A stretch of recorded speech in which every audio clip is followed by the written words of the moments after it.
Hello, everybody. Welcome back to Big Derf Gaming. We're doing another Ixalan draft here. And yeah, started the video before this queue was quite popped, and now it's going to basically pop immediately because I had a couple things to say. First off, the video a little late today. Sorry, just wasn't feeling entertaining yesterday. I figured, why make a video if it's going to suck, right? Better to make a late video than a terrible one. There was gonna be there was no scenario where there wasn't gonna be a video though. Video every weekday, as long as possible.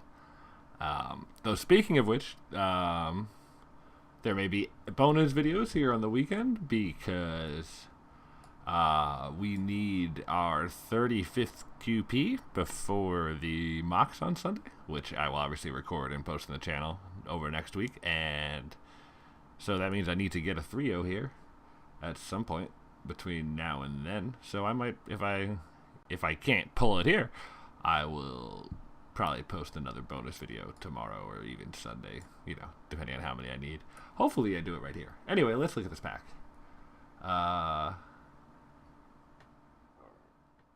She's solid, but not like amazing. It's like a 3-2 with haste, or a 2-2 and you get a treasure. We've got Pious Interdiction, which is very good, and Drover, which I also definitely think is super strong in the format. I think we're just gonna take Pious because I think we're just happier with that's good in any deck, as they say. And the others are sort of more narrow. I would like more treasures or more payoffs to make Lannery Storm good, and the Drover is only good if we find some way to ramp with some dinosaurs to make it a 3-3. If it's actually effective for us, where Interdiction is just removal. Speaking of just removal, and a pretty bad pack. The only other card I would really consider taking in the pack is also black. The next card I would consider taking. I kind of like Nourishment over Contract Killing only because it's instant speed and it's more flexible. Both are very good though. Contract Killing, being able to remove anything, is good. Though Interdiction at least gives us a reasonable copy of that. This pack is interesting. First off, there's a Savage Stomp. And we might just take that and stick on this removal train and might not be playing one of, probably the Nourishment because we'd probably end up green-white. There's also Compass, which is good if we can do some sort of a long game plan with lots of removal and card advantage. I think it's probably better to take the Compass. It's slow, but it does it. While Savage Stomp is probably a better card. It doesn't. It's another color, and we're not gonna. That means we're not gonna play one of our previous picks. Well, we will play Thematic Compass in this deck with the white and the black.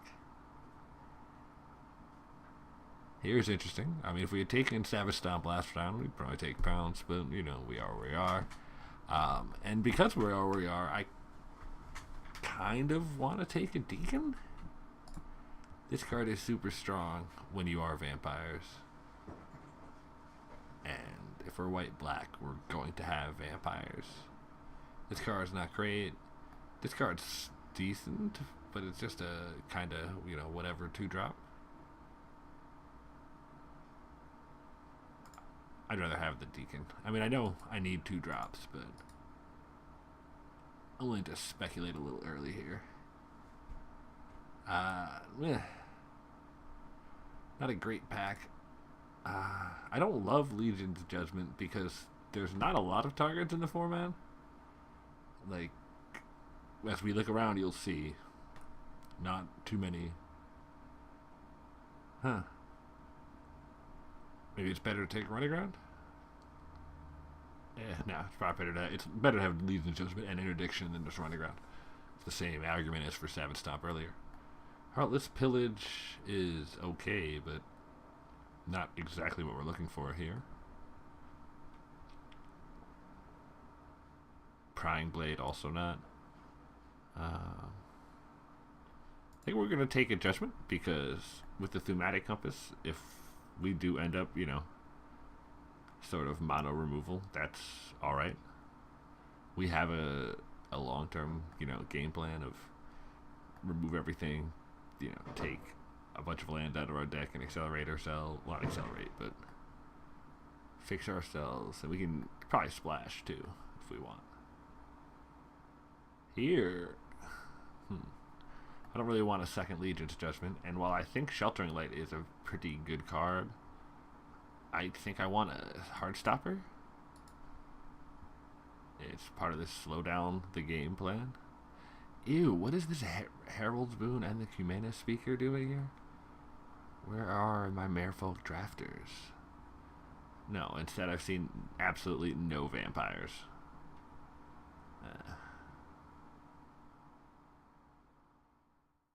I don't love this because I'm definitely not out to be green-blue. And I'm not even out to green. I'm not really looking like I'm going to be green. I don't really want the Ripple-tailed Boon. I think I'm just going to speculate on the Suncrown Hunters here. I don't really want any of these other cards. And it is a solid card. Yeah, see, more packs with nothing for our deck. Not really what we want to do. It's a pretty meh 5.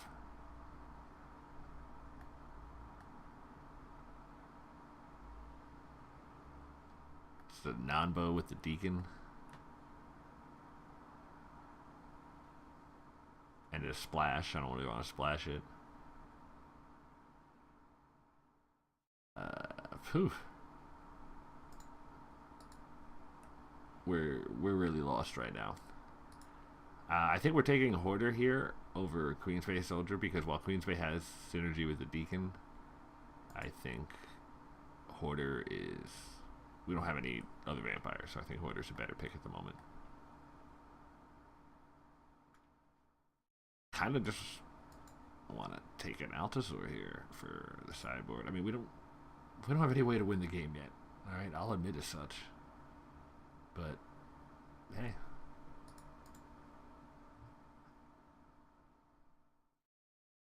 I don't really like this card, but it is a vampire, and lifelink is powerful at times.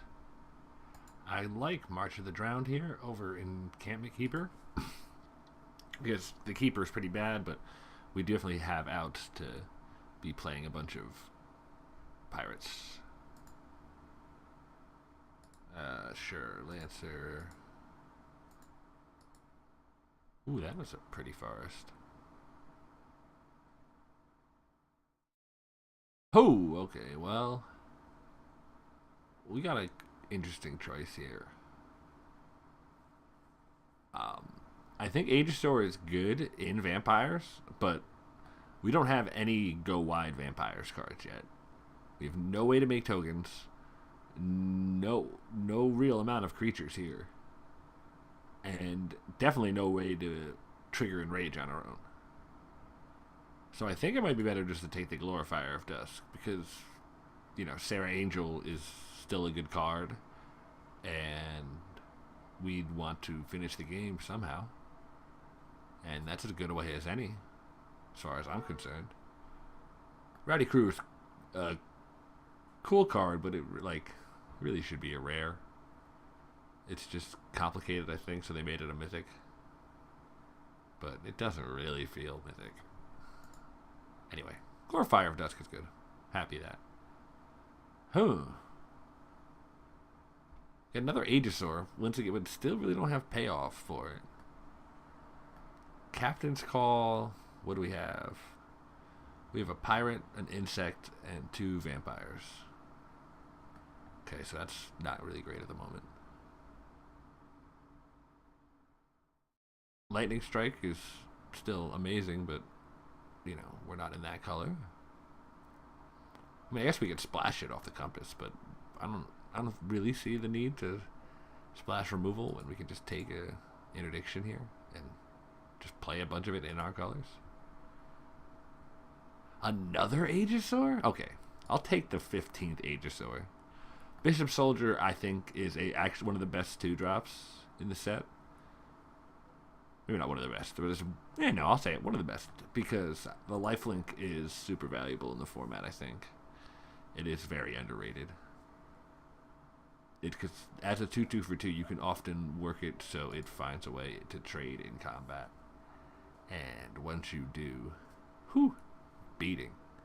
Vanguard is good. Fits with the rest of our theme of our deck. A resilient attacker, and remove your other things, and then just say, hey, can you block the Vanguard? No, probably not. And yeah, that's a way to win. Sword Point Diplomacy does not seem good, because the opponent just says here, okay, whatever garbage card, or you cast it or it's a 3-mana card but it's only good when you cast it when they have less than 6 life or whatever, or less than 10, so its value as a 3-mana card goes down. It doesn't really say 3 mana. I think Tormentor's fine here. The raid is good. We don't really have a lot of artifacts. Otherwise, I would definitely consider the Castaways. I mean, we have the Compass, but even that turns itself over at a certain point, so.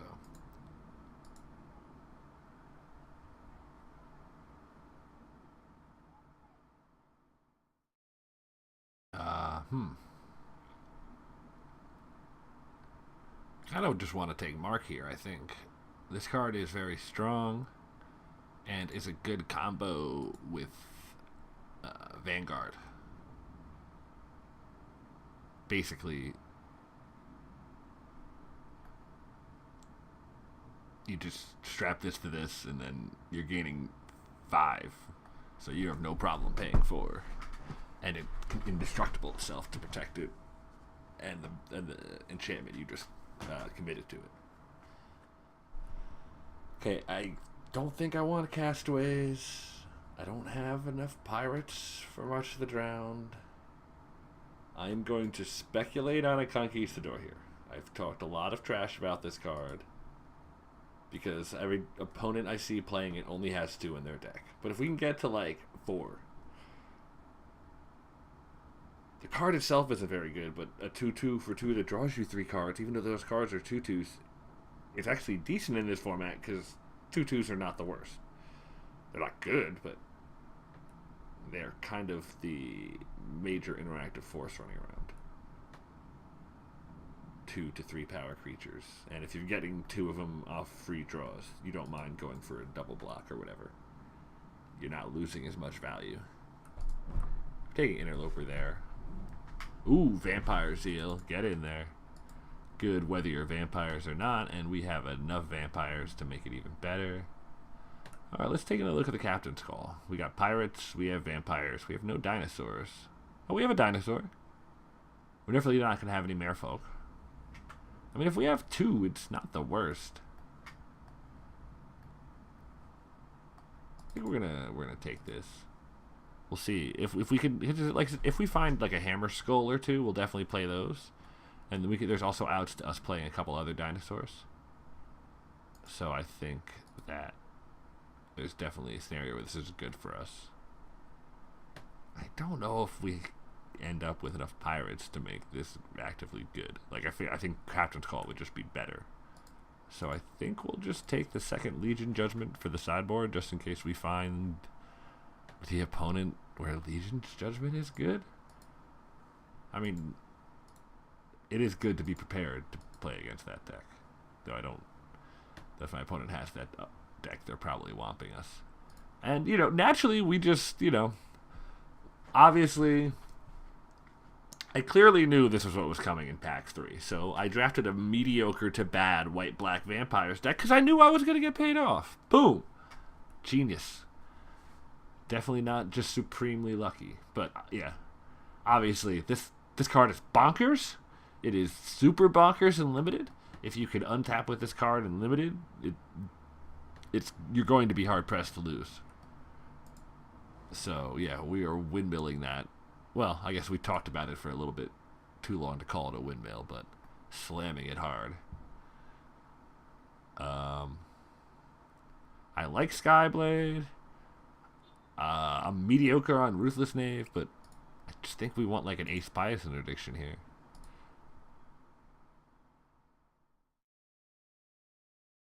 The deck has a plan. We have a plan. Remove all your good stuff, and then Mazavith the rest of whatever you have left, and beat you up with weird whatever creatures.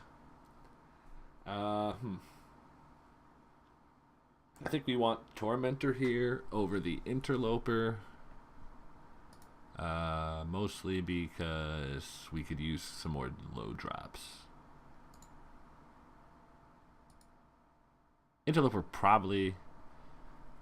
It's weird because we need more low drops, which makes, when we get them, it makes the Tormentor better. But without them, the Interloper and the Explorer is probably better in our deck.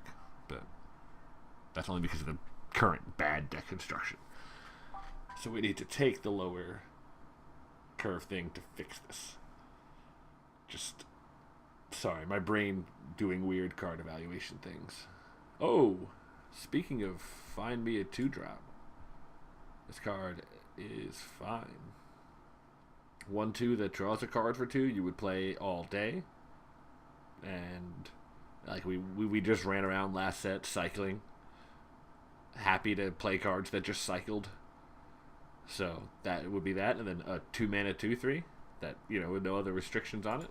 That scries a card, also good.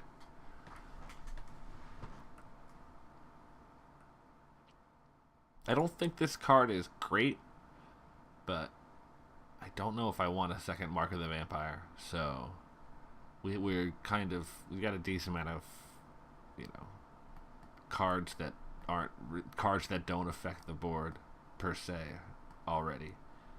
So I'm trying to not get too much stuff jammed up into my hand. I think we're just happy to take another Heartstopper here. Lowers the curve and kind of just trades with junk on the ground.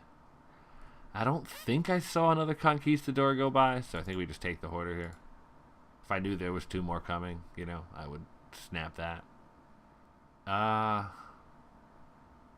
mean, there's nothing here, but I think we might. We're gonna take the Unfriendly Fire, and there's a non-zero chance that we might play it. We can pretty freely splash a card, our color, not super freely, admittedly, but.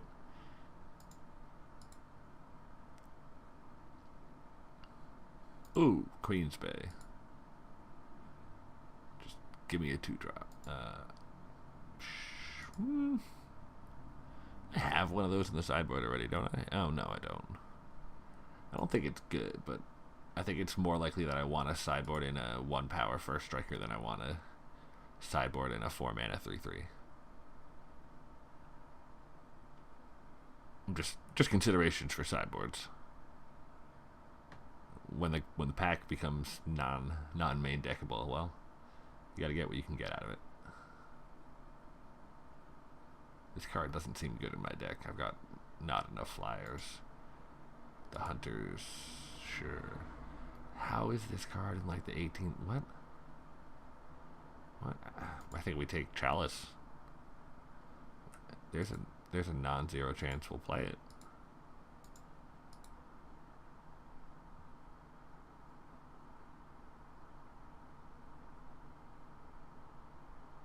Nah, I don't think so. I don't know, if we've got 3 Bias Interdictions and a Dark Nourishment, do we start Legion's Judgment? Probably not, right? Like, if that card just sits in our hand, that's terrible. And we have a decent amount of removal. I think it's better just to run with the Chalice. We've got low drops. We don't have a lot of 3s, so playing a 3 that gets us to our later game. It's not a good 3. I don't normally want it in my deck, but I don't have other options. Well, actually, Captain's Call? Getting back Vona if it ever gets murdered is big word. And I think I have enough low drop pirates. And a couple of I think we'll take the Captain's Call. It's probably going to be draw 2, and yeah. I think that's where we go. Basically, that's what we want. 10-7? Oh. Is it a 10-7?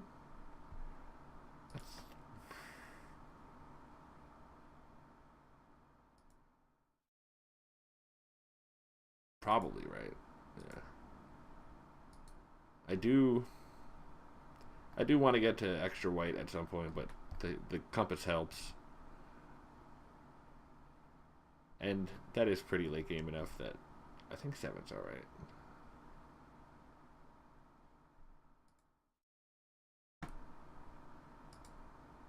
We want black on turn 1 so reliably, though, that I don't think we can not take that 10.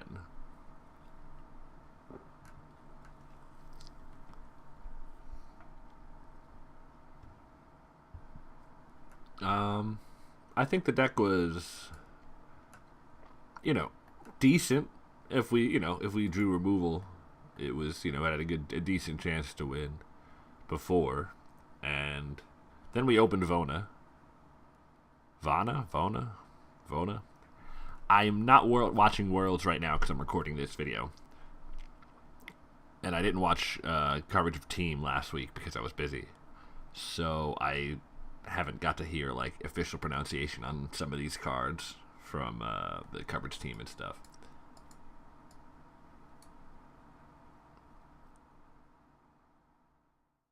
But I think it's Vona. Vona seems to make sense.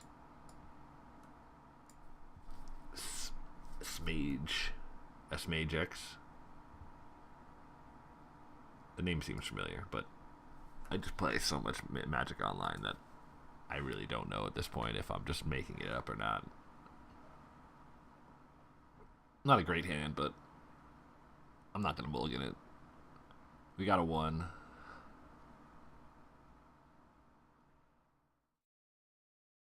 I know that's not a good reason, but it's a 1 that's, mediocre if he does some other things. We've got a lot of good draws here.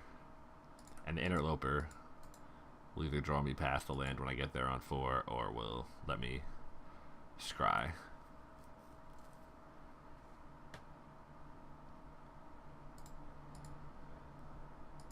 Yeah.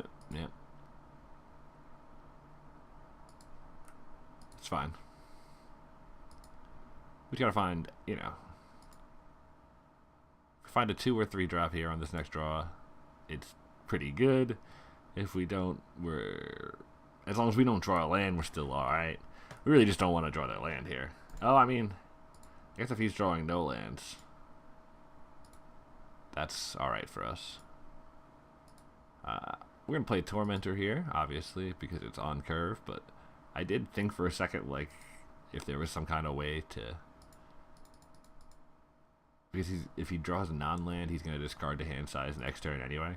So this discard right now is far less effective. But I still want the 2/2.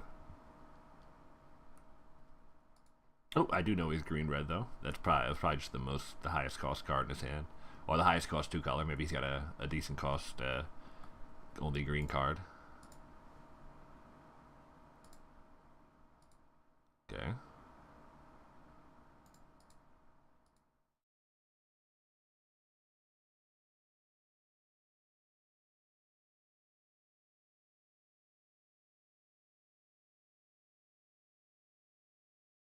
Oh, okay. That goes on top.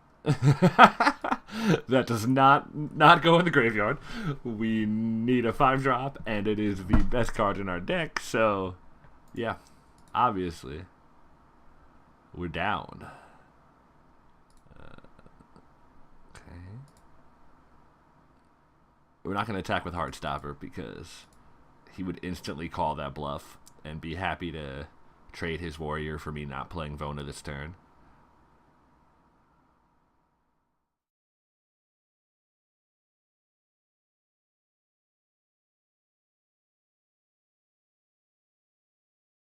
Kind of held for a second there. I don't know if he, like, is he looking?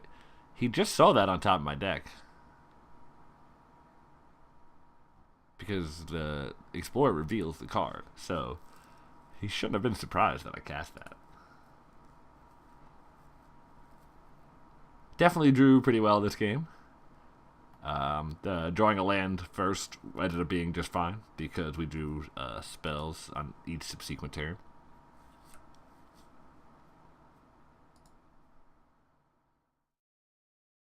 All up till now.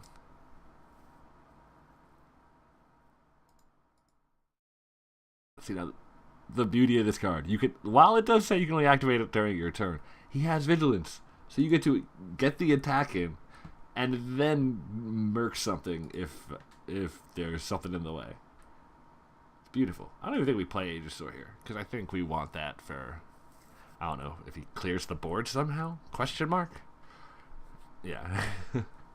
GG. Okay. So we got lucky. Our opponent literally couldn't play Magic. They are on 3 colors. And I am the person who definitely would bring in land destruction, but I skipped over taking a couple spreading rots in that draft for a couple other cards. Slightly regretting it now, but it's probably all right because I don't think that's particularly good. Bringing in the land destruction makes me feel good, but I don't know if it's actually good. Depends on their fixing, and he didn't play enough cards this turn that game to let me like that. That could just be a one-off splash on the whatever it's called, the sword tooth or whatever that comes into play and does 1 damage to everything, the 5/5. But speaking of, we did see big green dorks, so though I still kind of like Captain's Call here.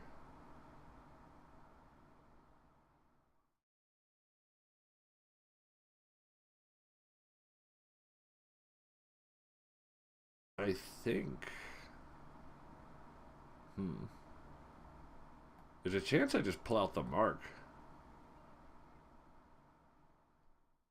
I mean, I guess I could strap it to the Glorifier of Dusk if I get it, but I don't have a particularly large amount of flyers, and if he's got big green dorks, he's still I still get on the Vanguard, and I think it's still decent. I think Cutthroat will be good because, once again, big dorks.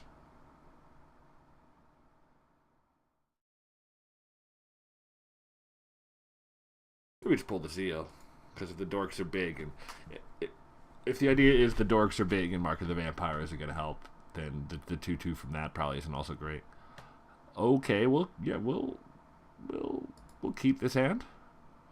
It's not the best. We would love to draw a 2-drop, but lands are also not the worst because we now have access to Double Pious and Legion's Judgment.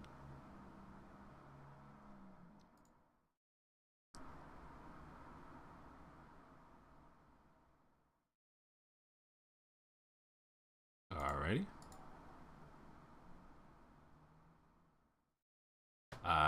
I expect he'll opt here.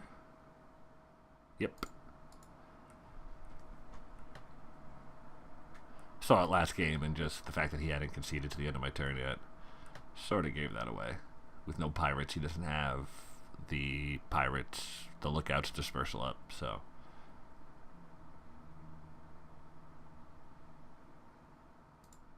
Fine. Drew a land. Could use a 3rd or a 3-drop here, but it's fine. It's whatever.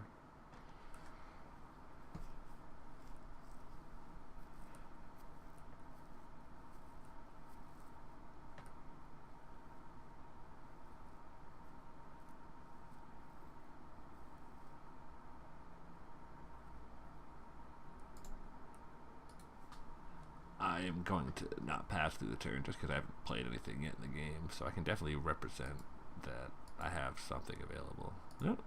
I guess he's done with the turn. I mean, I don't really think I need to interdict on that wayfinder.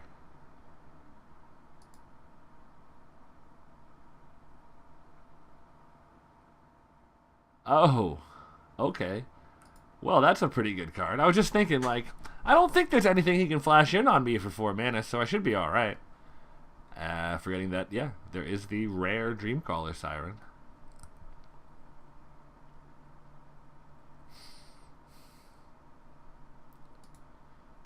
Wonder if I should play Vona next turn or not. I feel like it might be better to go for the interdiction. Only because if I go for Vona and it gets blown out the next turn, I follow so far. I follow. Ooh! Actually, I can Judgment that. Because he's going to put it on the flyer. Almost assuredly. Yep.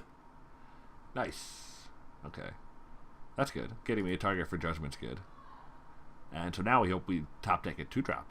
Or 1-drop. Either is fine. And then we're going to Judgment and play that 2-drop that we're going to draw.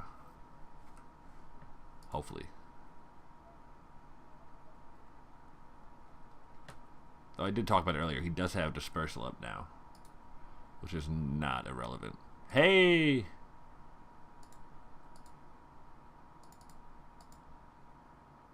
Maybe I should have led with Vanguard to try to get him to counter that. If he's got the counter. Eh. Alright, well. I don't think he has the counter. So you definitely save your 4/4 flying win condition there.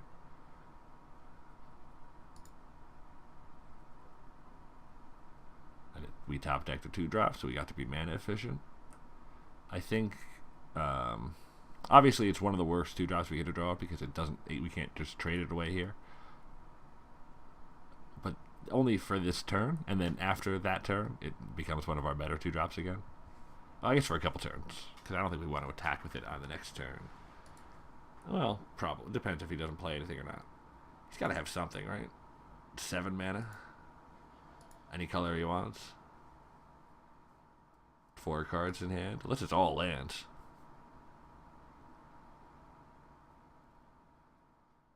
Gotta be assuming there's something, because he could have opted away whatever non-lands, you know, whatever lands he was drawing. In theory. Okay. It is unfortunate that he has to just draw 2 cards off that. But I think we still... I think we interdict. And then I don't think we're blocking Wayfinder, so I think we just bash. It is unfortunate that we have interdictions going versus a green deck, and this card can be a pretty decent size, because there were obvious chance that we can get pounced or stomped, and that wouldn't be good.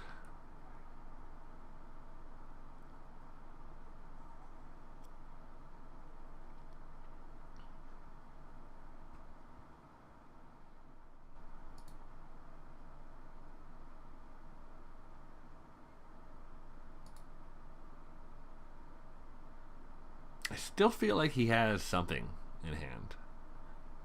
And that's why I haven't played this Vona yet. Because I feel... Oh! What's this? This is the... Yep, deals 1 to each.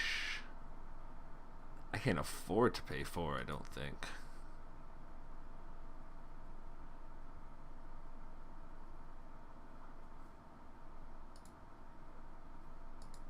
Alright, well, we're going to interdict that.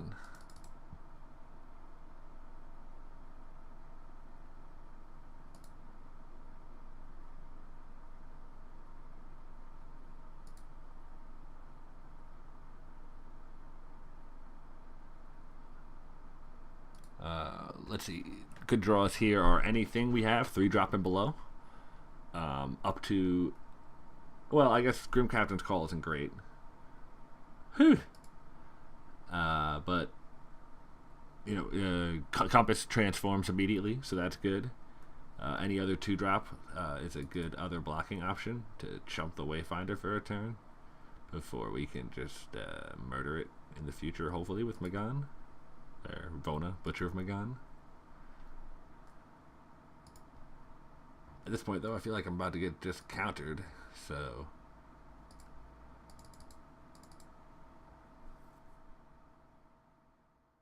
I guess I can't pay for... Oh, well, which I can't pay for dispersal anyway. I probably should have led with this soldier and saw if he wanted to just murder that with his cancel or whatever.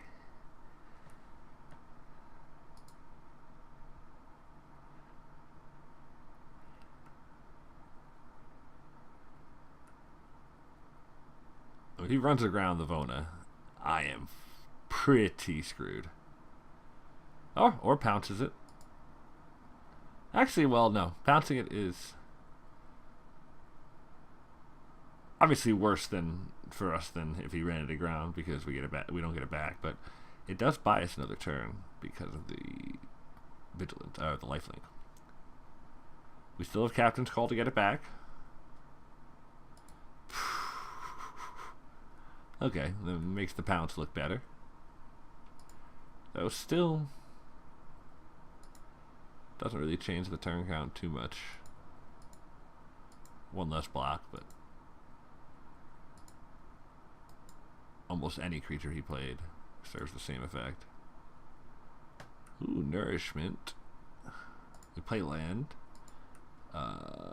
because that lets us beat Dispersal.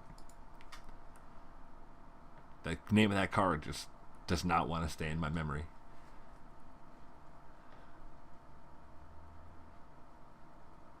Because I don't want to just say Mana Leak, even though the shortcut in my head for the card is Mana Leak.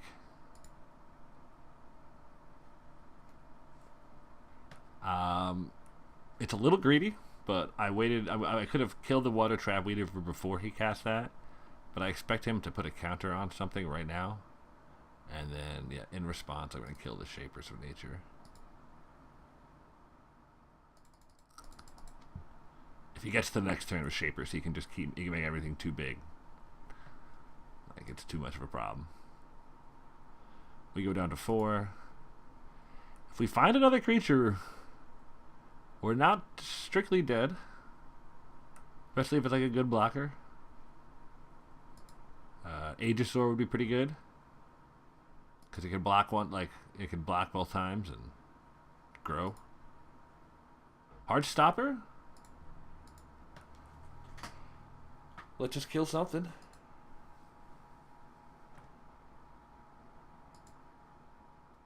Question is, I mean, I guess,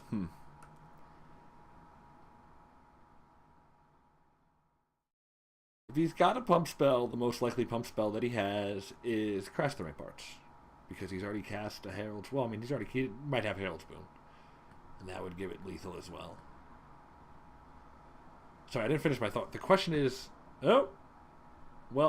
The question is irrelevant. The question was, do I let one of the Water Trap Weaver through? But the question is now mute.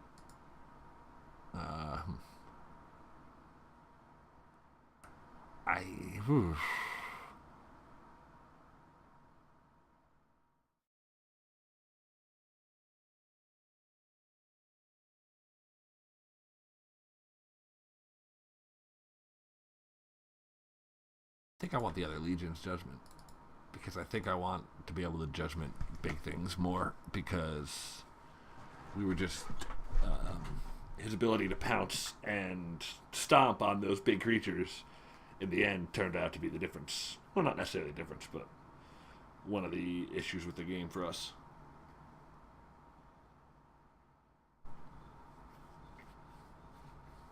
Like, there was no other card that he could use to pounce the Vona without trading. So,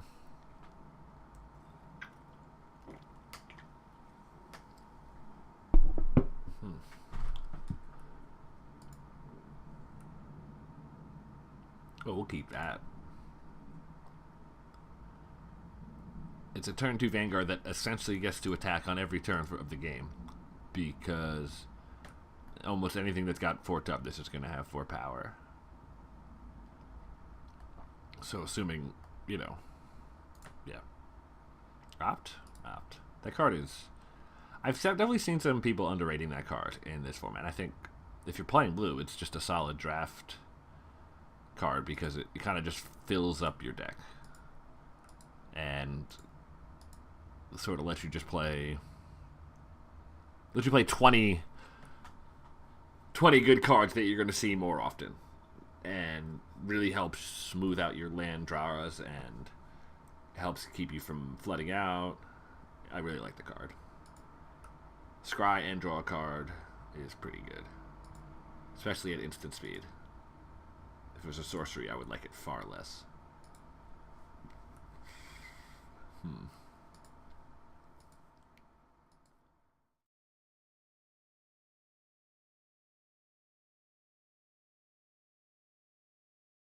You could play the Tormentor to get the discard here, but with 6 cards in his hand, the discard should be more valuable if we play this in a couple turns. And I think playing the Seeker Squire is better because it makes us more likely to hit our 4th land drop.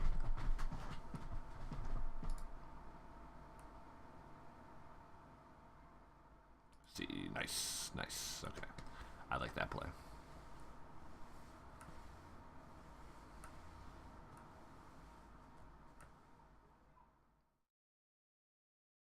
Okay.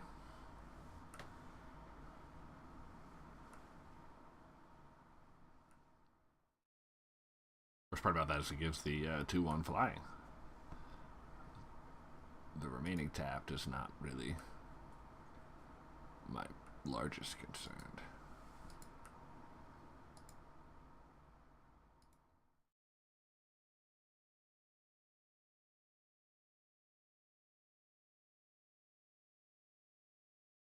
I'm playing the Cutthroat anyway this turn. Or maybe... Or if I'm playing the Cutthroat anyway because I'm attacked. Well, I'm playing the Cutthroat anyway this turn because making a 3/3 is the best thing I can do. So it's probably fine to just attack with the Scryer and trade it up for the Weaver.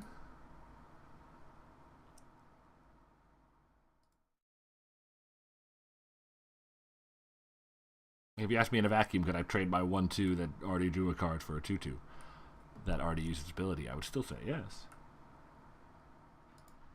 And that takes flying off his apprentice, unless he has another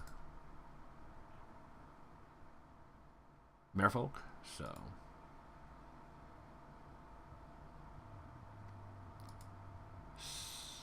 pretty good. I think we're all right here. We still have Legion's Judgment if he comes up with anything 4 power or greater. We saw his Flash Flyer, but the important thing about that card is it can't block ground creatures. It can only block flyers, so we still have safe attacks. I mean, he would only be able to trade anyway, but it's not something we have to be considering. Slightly annoying that he could get a card and now has a much better double block on the Cutthroat, but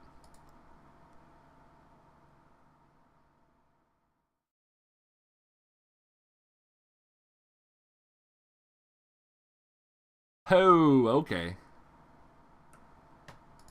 I think we just attack with the Vanguard. I don't think we want to attack with the Cutthroat because it trades. But the Vanguard attack is pretty free. He can have his land. And yeah.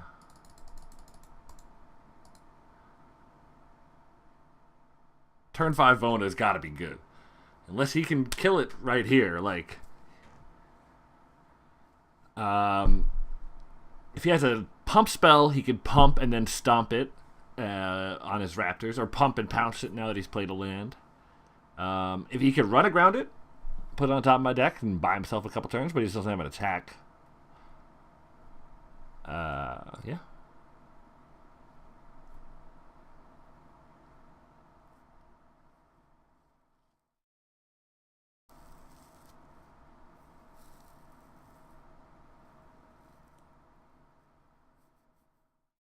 He can't give his creature indestructible because he's not white.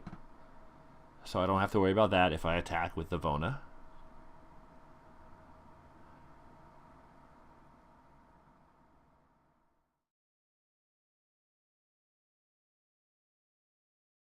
Theoretically, he could wait for me to... If I attack with Vona and he double blocks, he could wait for me to destroy something and then pump the other thing.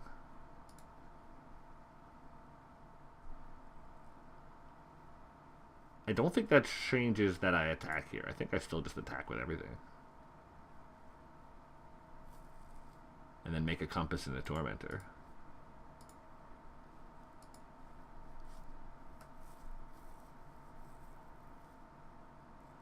Because what's the worst case scenario with Vona here? I clear his board. Like, he flashes into 3/3 flyer, which is kind of what I think is coming here. Triple blocks. I kill one, kill his other two creatures. And then get a card out of his hand. No flash.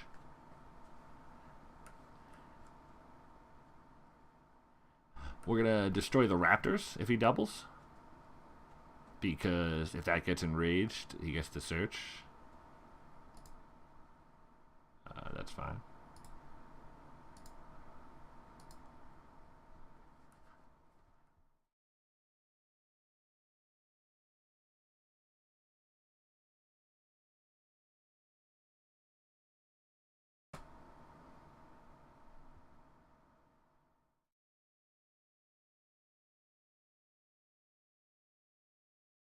Okay.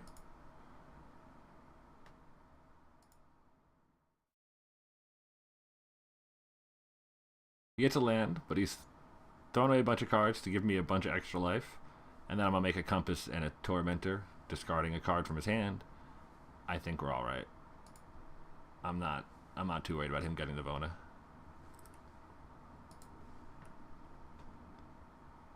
Like I said, it cost him his whole board. But we still have Legion's Judgment, so we can't... Two of them. So there's no, like, big creature he can play that will just stabilize. Unless it's Carnage Tyrant. And even that we can attack past.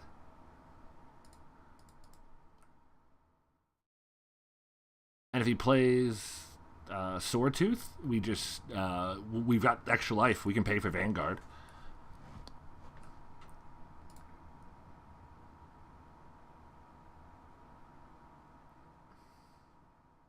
I think keeping the pressure up is more important than getting our next land.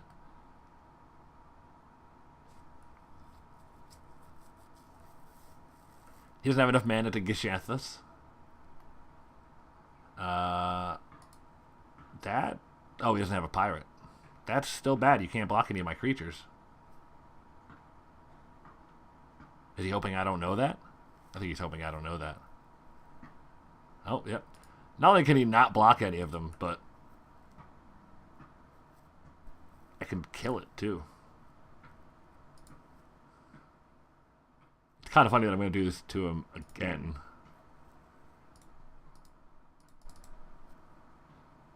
I don't have to, but we have it, so we're gonna. Alrighty. That's a match win. Right? I'm not missing anything. He's got no cards, no mana. Cool. We did win game one. Alrighty. Yeah, so this deck is pretty good. Vona is as advertised. That card was busted. Like, game one, they just basically conceded to it. Game two, they were able to get it because they had the 5/5 that we had only pseudo removed, and they had the pounce. And we still gained some life from it there, and it kind of kept us in the game an extra turn. And then game three, he traded 3 cards for it, and that was his whole board.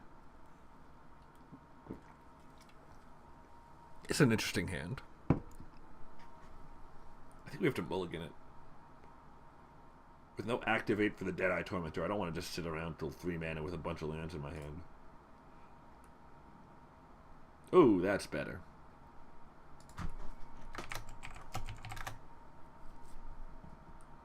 Keep that.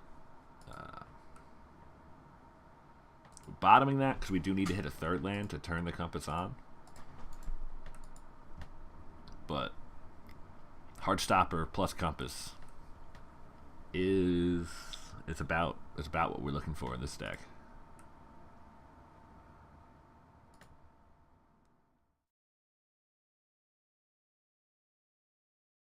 Really do need to hit a third land though. Or like get an opponent that just like sees the compass and concedes. That'd be a nice change. Well, not a change because something we get decently, but it'd be a nice little bonus on our search for this last QP.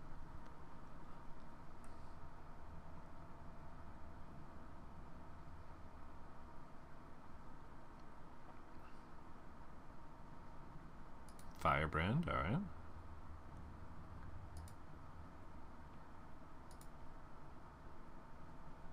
Ah, ouch.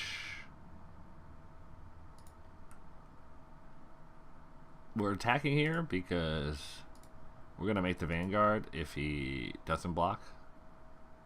And if we make the Vanguard, we can't block.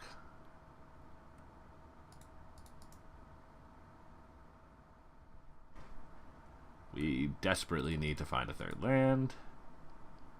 Once we do, we're in a very strong position.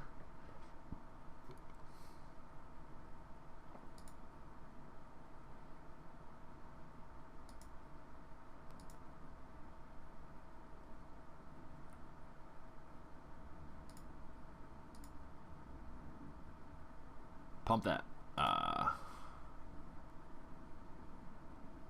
If he pumped it, it would mean that he had no follow-up play. Ew. He's got... Ew! The double raid? Oh, that is brutal. Oh, that is brutal. Oh, that is so bad for us. Oh, that is so bad for us.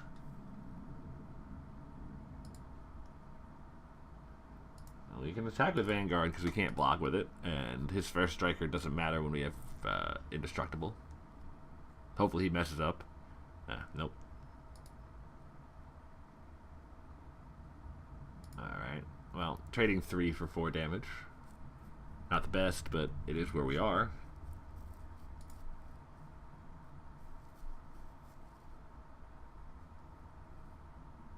We have to take the Firebrand block if he gives it. Is he not even going to give it? It's kind of rude. Yeah. Let me trade my creature away. I mean, I guess it would have been better for us if he doesn't make us trade it, but it's also disrespectful, damn it.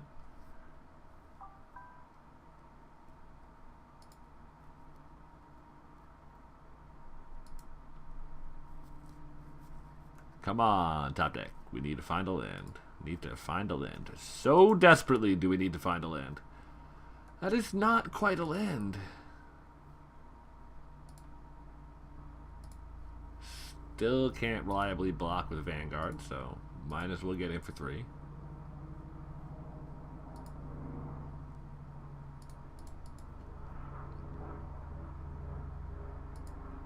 Problem here is with the Hoarder is we're so far behind that we're not even gonna be able to use Compass with that token.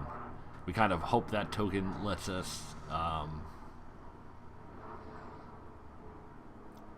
I guess we need the token plus a land to interdict.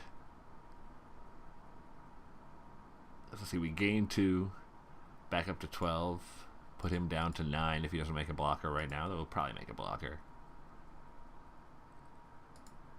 And we're also rapidly reaching towards a point where we can't pay the Vanguard life.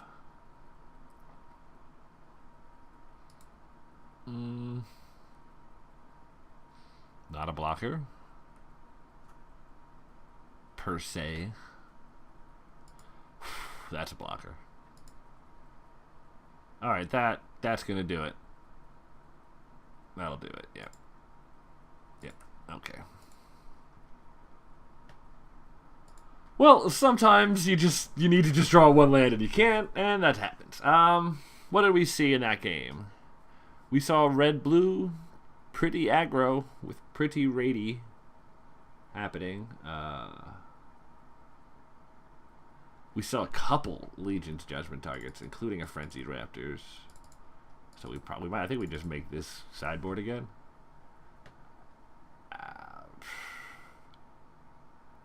We had better answers for his flyers, but we really don't. Or, you know, his one flyer that we saw. But I expect to see more if he's blue-red. Or, you know, blue. The blue part of that equation.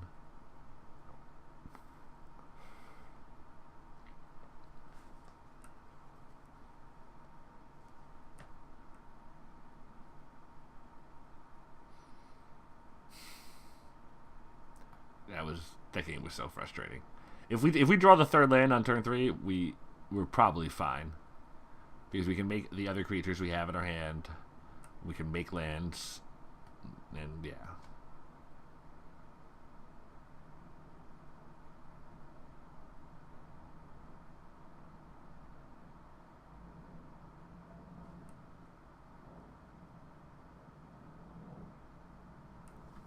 Come on, opponent. Can we get on with this? I know you're not sideboarding that much. You didn't see my deck. What is your sideboard plan? For I saw an Adanto Vanguard, a Heartstopper, and a Hoarder. I mean, to be fair, hopefully he does over sideboard. Like, let's say he sees white-black and decides, well, I'm going to sideboard into low to the ground vampires. Well, actually, if his sideboard plan involves Fiery Cannonade, it's good against our deck anyway, isn't it?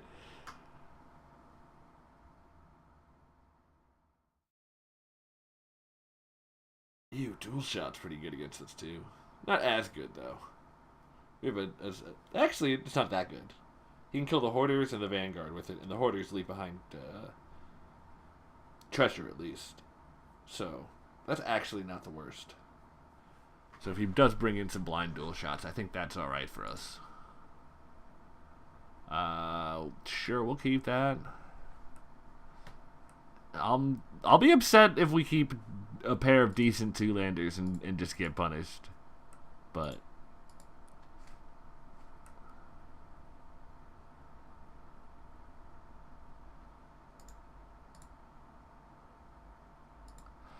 you gotta do what you gotta do. It was a 2-land hand. It's got multiple 2-drops. It had a 1-drop. It has the best card in our deck. Yes, it's a 5-drop, but you know, we have 2-drops. We have a bit of acceleration. If we can find some lands, like this hand is gorgeous.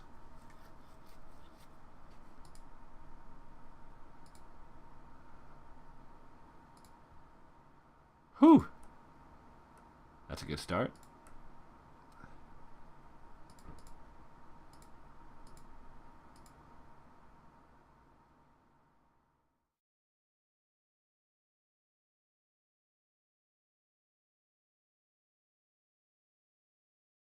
Another land would be obviously excellent here. If we just draw 2 more lands, we're in business. Because then we have to play Vona, and then the next turn play Deacon before combat, buffing Vona to 6/4, and making that activated ability nearly free.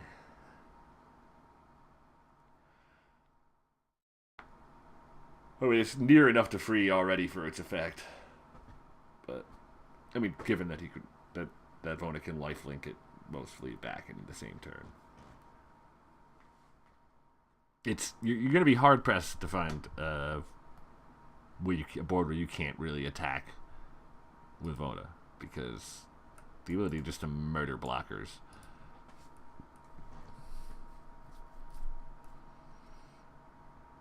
If he attacks here, he can have the 2 damage or 3 damage, or even better if he does 3 and doesn't play a follow-up spell. But yeah, he can have it. We're turning all of our creatures sideways next turn.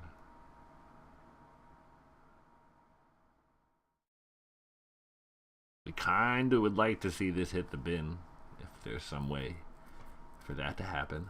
If he did board in that dual shot and wants to pop it off, but it doesn't seem good to pop off a card to get 1 card and give us a treasure. I wouldn't do that if I were him.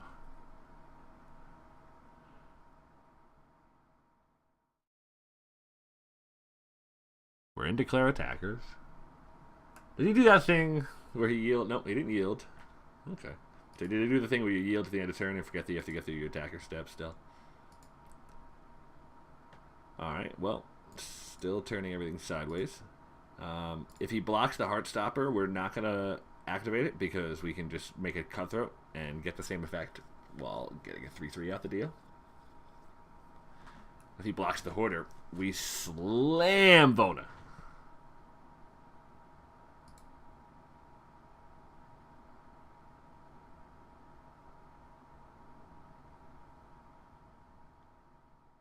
We might have Siren's Ruse, but again, I'm going for the 3-3, and I wasn't not attacking. And if his trick was Sure Strike, this blows out that plan. If it's Siren's Ruse, yep.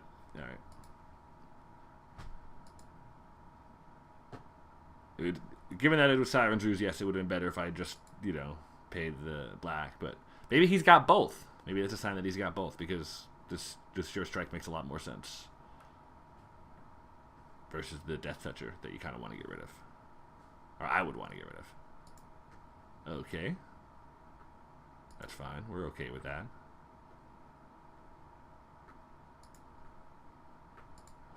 Beautiful. I think we just attack with both and play Vona after combat. I think that's better than playing the Deacon in advance because we are excited to trade if he wants to trade. Cool. Clear the board as much as possible for the bomb. Now he can't attack with a Firebrand and Raid Trigger to get the blast. Hey, we even got the nice. Yeah,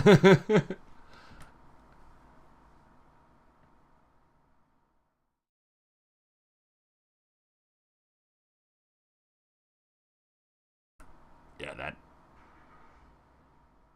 Oh, yep, that's not going to cut it.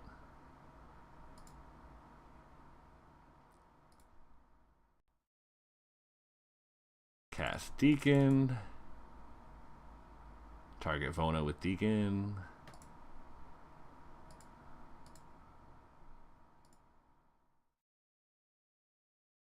Yes. Declare attackers. Kill this blocker. Yeah. He needs. I don't. There's no way out at this point.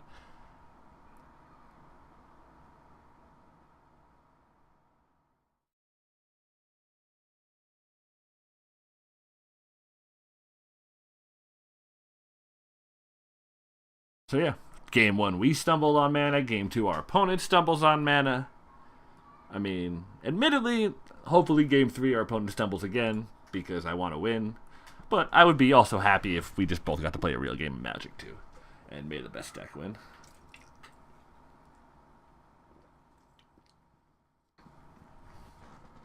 But like right now, we really want the 3-0 because we really want the QP for the MOCS on Sunday. So we're definitely leaning towards hopefully our opponent's mana screwed.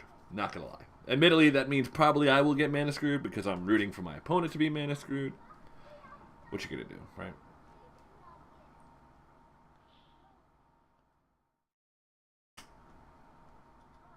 I was wondering if maybe we wanted to go to 9-8 since we changed the mana a little bit, but I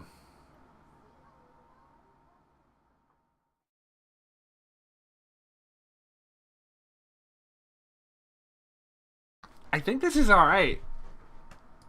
We've got multiple. Yes, everything starts at 4 mana, but bear with me. We've got multiple removal spells that gain us life, and I think versus his like super aggro deck, if we can land a mark on something, that's very effective to slow him down.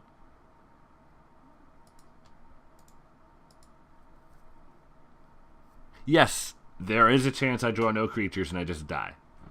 I know that, but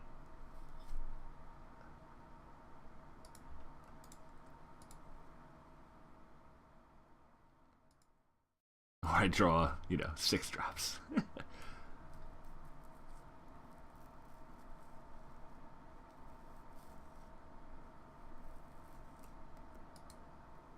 Obviously, we could really use to draw a 2 or 3 mana spell here, so we can be mana efficient at some point before our 4th turn, and don't get totally tempoed out.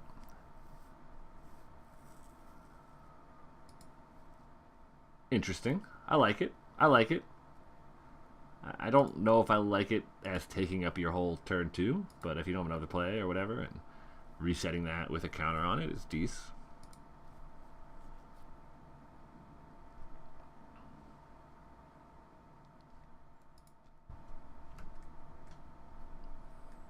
With this deck, I expect everything to be a Ray trigger at this point.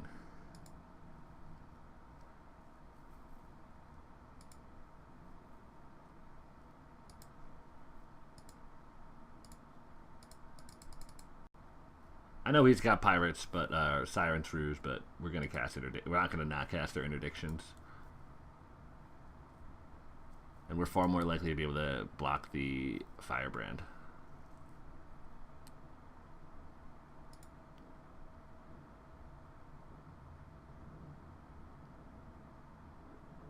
What we do next turn is going to be somewhat dependent on what he does here, and somewhat dependent on our draw.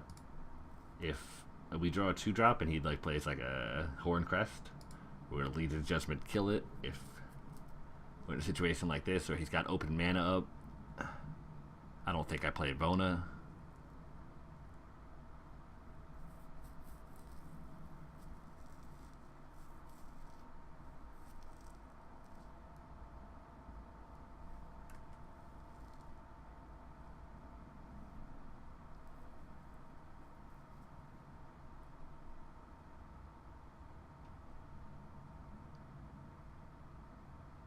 If he taps out, though, I think I just try to slam her in there, in between.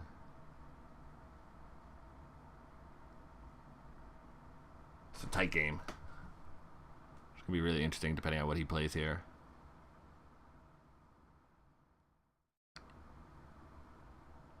After going to cast a spell and then stopping, and if he passes here, I'm definitely not casting Vona. No chance.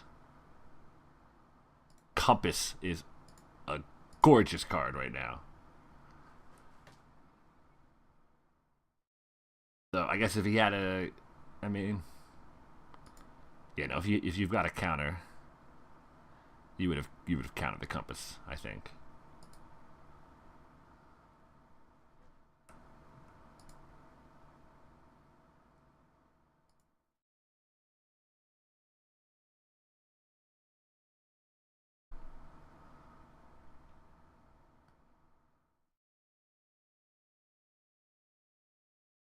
Did we interdict that?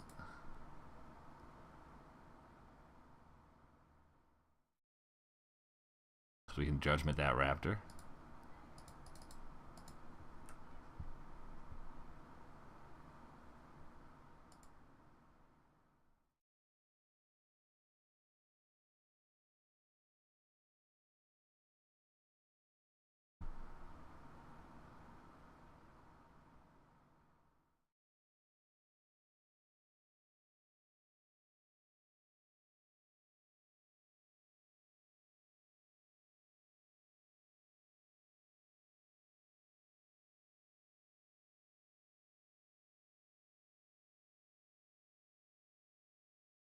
We're doing interdiction plus. Ooh.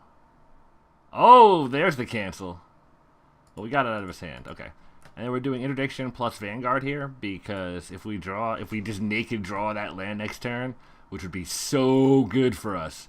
If we naked draw a land, we can slam Legion's Judgment on the 4/2, and then make this a 5/3 attacking, lifelinking monster that can get indestructible and all that.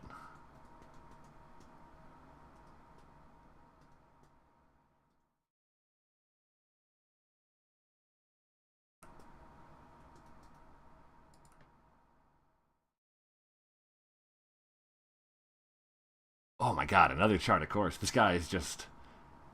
He's got all the maps! Raptor? Yeah. Nice! That naked land. Lead with Judgment, because we can pay for Dispersal. Then go for the mark. Because we have Thematic Compass next turn to disable his attacker.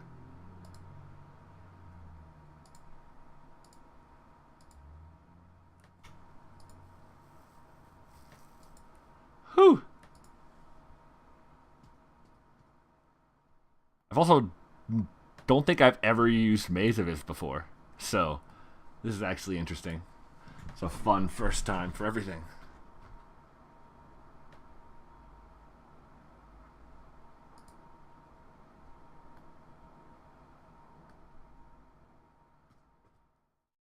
We're going to choose the Firebrand, obviously, because that can get pumped.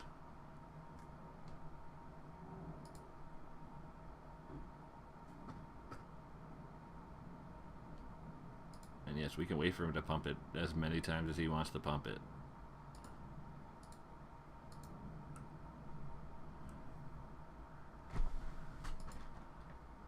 Yes, it untaps, but our 5/3 lifelinker has can make itself indestructible. The Mark of the Vampire on the Vanguard is, whew. I didn't think about that combo till today, and now it's like one of my new favorite things.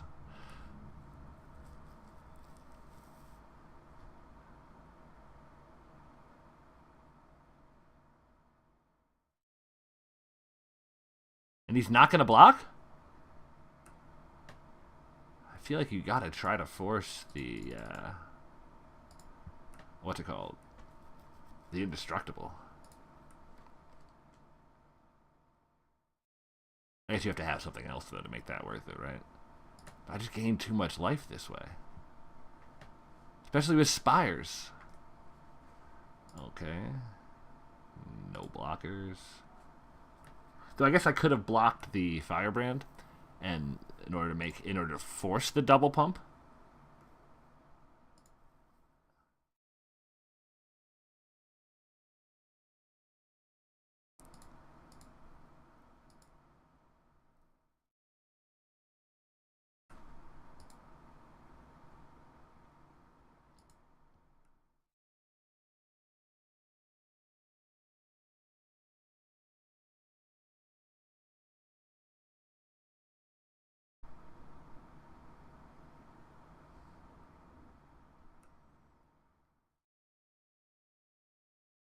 And it was definitely bad of him to pump twice, because while we've seen Pirate's Ruse, so I was debating not doing this before combat, but he doesn't have enough mana. If he had one more mana up, he'd be able to Pirate's Ruse this and still block the Vona effectively.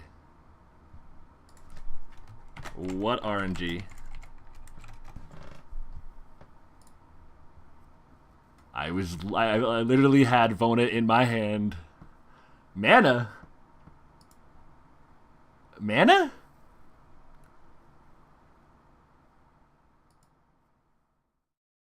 You've got 9 mana.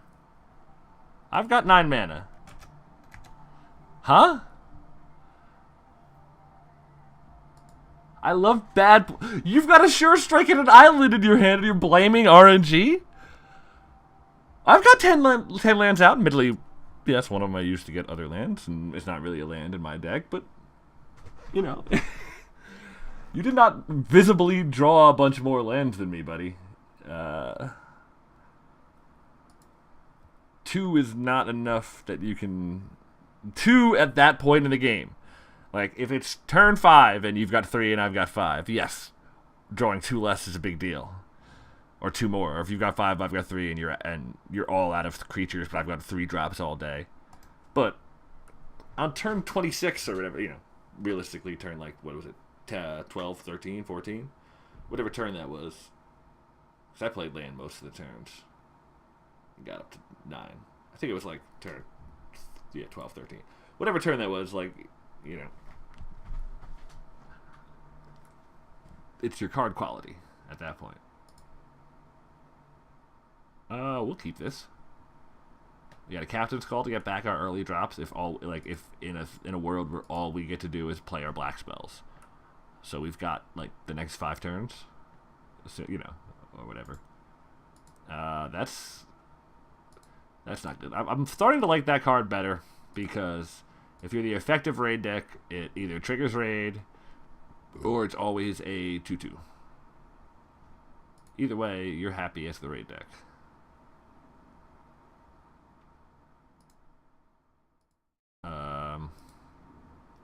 You can have Sure Strike or Skullduggery here, or it could just be raiding. And so I'm just gonna definitely gonna block that. Either way. Okay.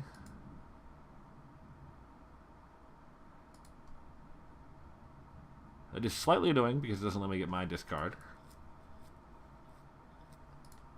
So I will just make a Tormentor anyway, I think, and pass.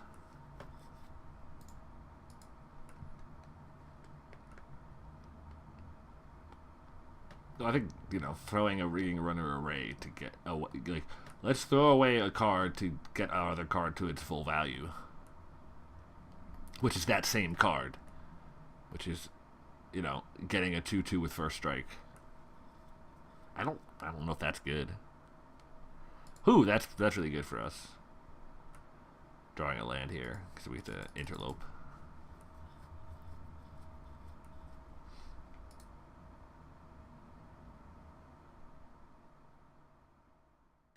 Do we top that? I think so. It's a little slow, but I don't think it's, you know, we're not under a lot of pressure. And once it gets going, it's going to be a bit, like, yes, we have to take our next turn off. But if we want to play, there's also a chance we just mark up the Menace creature if he doesn't do anything. And just say, oh, no, there we go. I'm about to say, hey, here's a 5/5, but good thing we didn't mark anything up because we would have gotten vanquished.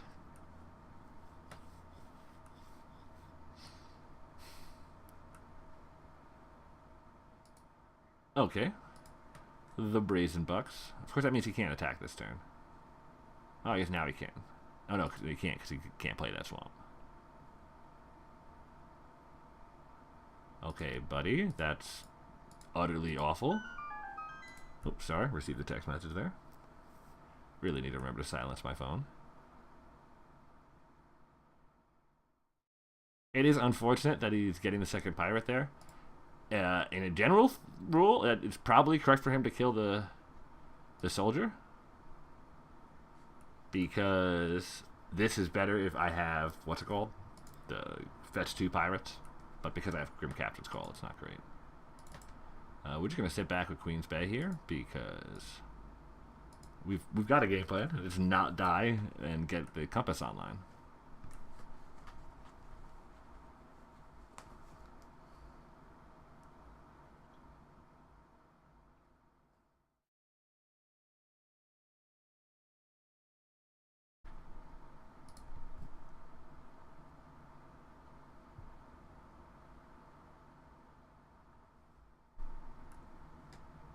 Okay, he's attacking. I am going to take the block here. I'm happy to either trade, because he's going to get his raid trigger anyway, or see what his trick is.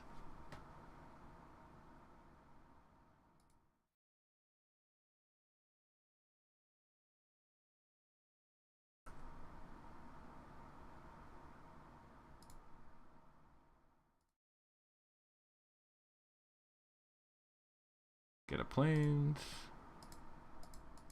Make a Vanguard.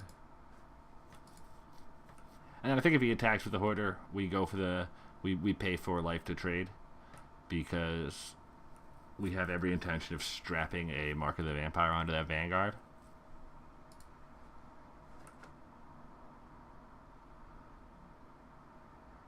And if he just attacks a Headstrong Boot, well, we can't do a damn thing, so that's fine.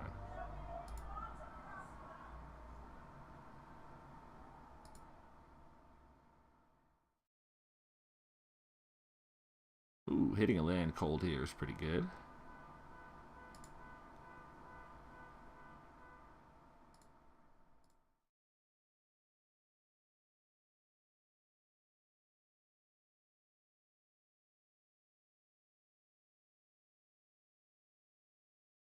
I'm attacking my 5/3 life flicker because I have more life to gain in my hand already, and the upcoming... What? What? Read the whole fucking card.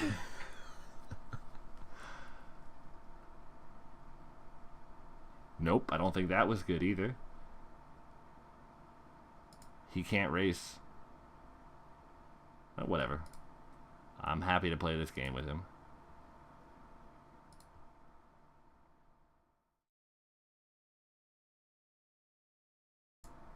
Beautiful. To make it 2 lands, to get the compass online. Yep, this game is good. We should be perfect here. We've got Dark Nourishment plus the Maze of Ith.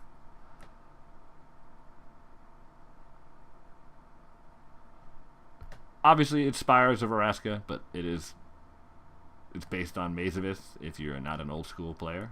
Admittedly, I was not around when Maze of Ith around, and nor do I play, or if you're not a Legacy or whatever player, I think it's, or Vintage. I don't know which of those formats. I believe it's legal in one of them, or both. These are questions for people above my pay grade. I play limited.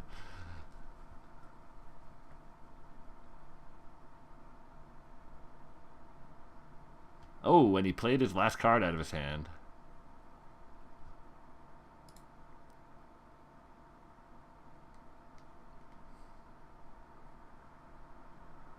Okay. No blocks.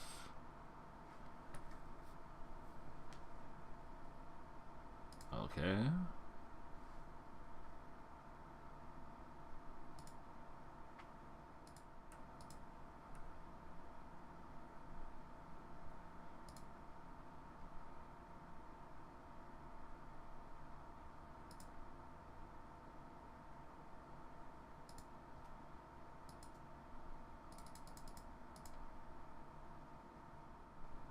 We have to dirge away one of them so we can't double block.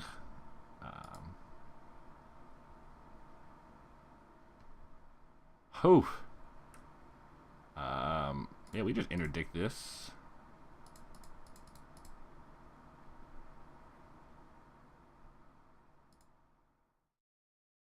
And then we bash, and then we have to play Grim Captain's Call post-combat because we know the top card of his deck for some reason. Right? He put that on top, right? Yeah, he put the freebooter back on top. Like that was gonna save him.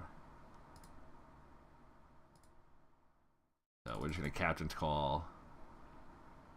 I guess we want the Interloper and Queen's Bay. And we still have Araska up. And we know his top deck is Freebooter.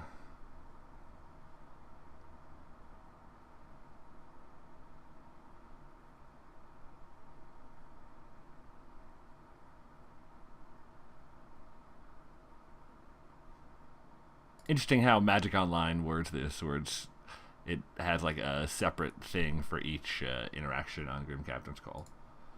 Yep, my hand has nothing for you to use there.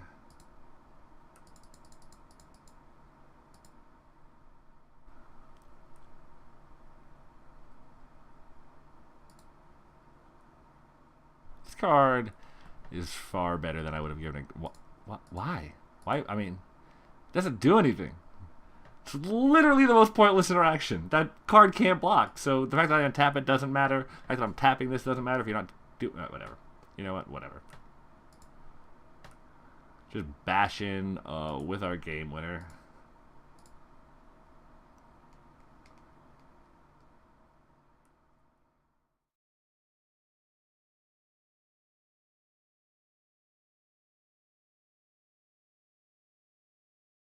You got to block.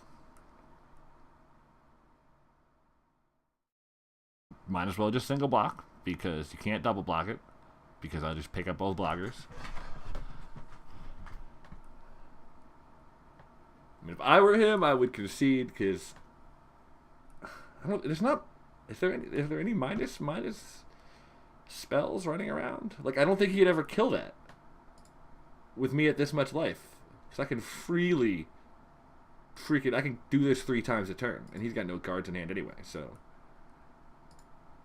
No, let's Interloper first. It doesn't really matter, but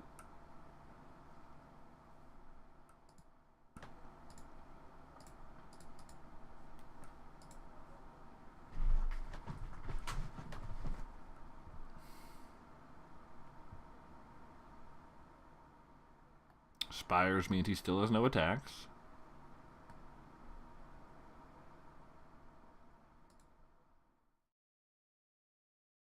Alright. We're just running that right back out because he's pirates. He didn't seem like a good target. He had any good targets for Legion's Judgment. He had a bunch of small pirates. Small pirates, small pirates. Biggest pirate, which is 3/3. Interdictions still feel really good. Captain's Call felt decent. Maybe there's something. Do we want to trade out Captain's Call for something else still? Didn't see an enchantment. Encampment Keeper, actually.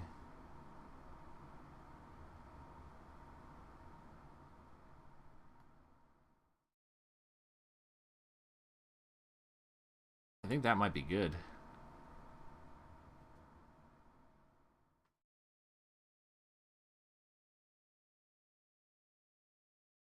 Actually, I think we take the Cutthroat out and we bring back in the Captain's Call. The Cutthroat is a mediocre 4-drop against him because it will almost never trigger, so it's just a 4-mana 3/3. Like, because he's got, like, what does he have that survives a combat for us to trigger the Cutthroat on the next combat? Or on the end of our turn. The biggest, like I said, the biggest creature we saw was the 3/3 that can't block, because as we know, Headstrong Brute cannot block. Doesn't matter if you control a vampire or not, and they move the text down on the card. Still can't block, even if they stick Menace in blue letters above that.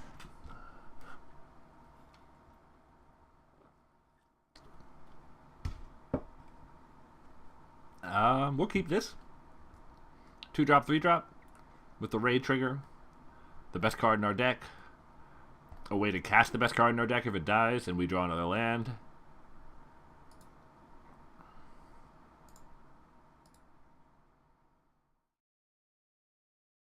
Ooh, another Hoarder is not the worst card.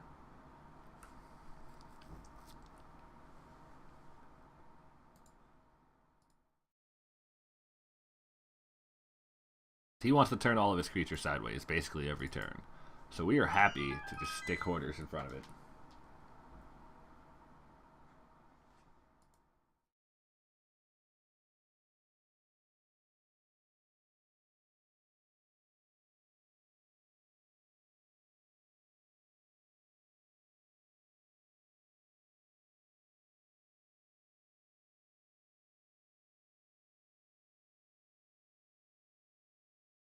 If he attacks here and trades, I think next turn I would be totally... Well, if I don't draw a land. I think if I draw a land...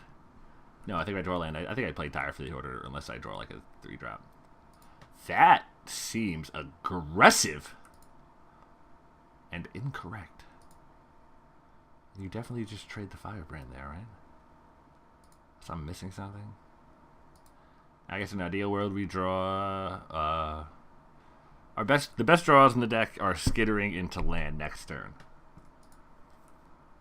Ho! If we hit the land next turn, we're good.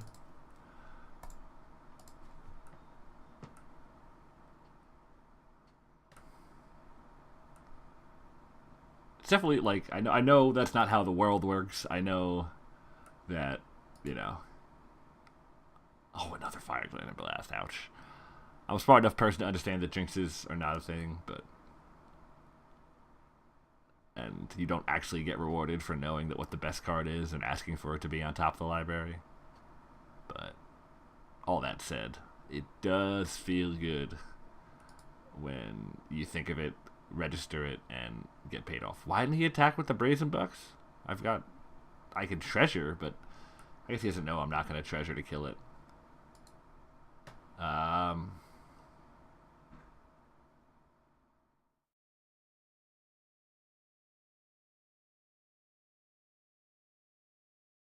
I'm going to get in with the Heartstopper here. While it does give him better attacks with the Buccaneers, it also gives me raid and gets the discard, which I think is very valuable here. But, like, with his deck is just it's about getting me down as fast as possible. But if I can get cards out of his hand, he'll run out of juice and I will turn on my late game. My current plan is whatever I can to get that other Fire Cannon Blast out of his hand, and then I can bring down Vona. But he will obviously, or get his board empty, I guess, and then bring down Vona. Because if his board's empty, as long as he doesn't come up with another case creature, I can play Vona and stop him from ever attacking again, and therefore getting the raid onto Vona to kill it with the 6 power version of that, or the 6 damage version of the blast. That said, that doesn't seem likely for me to clear his board magically, so the current plan is to get Deacon or Aegisaur down and get that, you know. It's not good for him to Fire Blast the Aegisaur. If I cast Aegisaur, I probably win the game after that. So if I draw a land, I'm definitely slamming Aegisaur. Because it blocks his whole team, and just laughs in the face of him Fire Cannon Blasting. He's got to attack something into it, lose the thing, and then Fire Cannon Blast it. Because it doesn't matter that, while he has to attack and he doesn't have any evasion, so it's going to get blocked and lose something. So while he doesn't get the bonus from the raid, it's not going to matter because I'm going to totally be willing to block something. Yeah, we need to top deck a land. Top deck land. Obviously, Plains is best because it will let us play Vona after. But I still think just playing Aegisaur, given the board state, is better.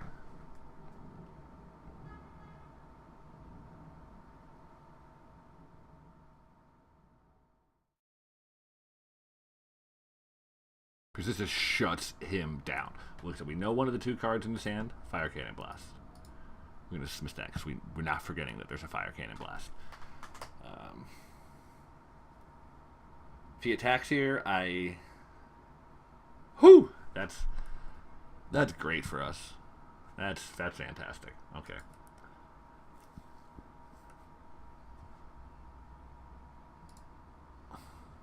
He's not planning ahead.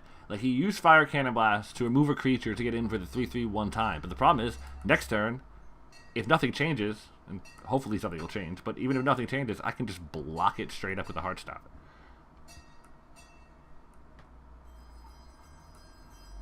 Alright, screw it. If I'm cashing in my token, my treasure token, I'm getting the Big Daddy. If I can't get, I think this wins the game, but I'm not sticking around. I'm not getting the Vanguard. I'm not getting the Deacon. I'm getting the Vona.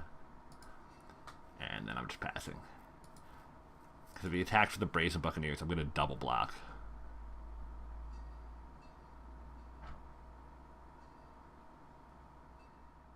It's not the best value, but it kills it. And okay. You got me, Chief. Not bad.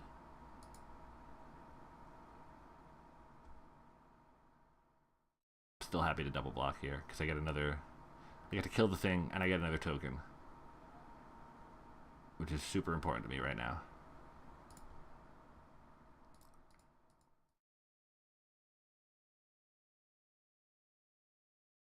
And if he sure strikes, he sure strikes.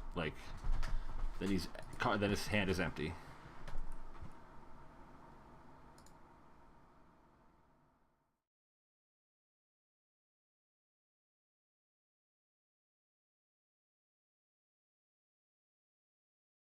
Yeah. What the hell do I do here? I mean, he's only got 1 card in play. I'm at 15. He's only got 1 card in hand. I think it's fine to just make Queen's Bay Soldier. I don't really love I still don't like casting my treasure in for Vanguard or Deacon. Queen's Bay trades just fine. And if he wants to remove that, also A-okay. Whew, that's good for us.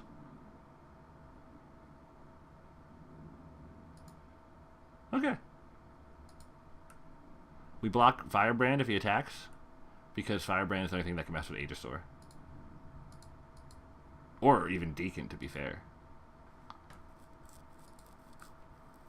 Which we will definitely play next turn if we don't... Oh, nope, if we don't draw the land.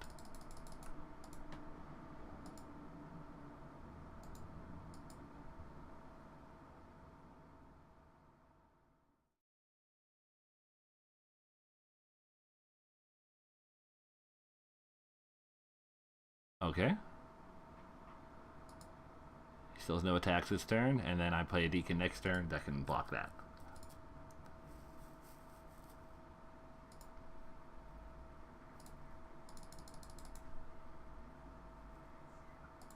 Obviously, you know, would murder for a white mana right now, but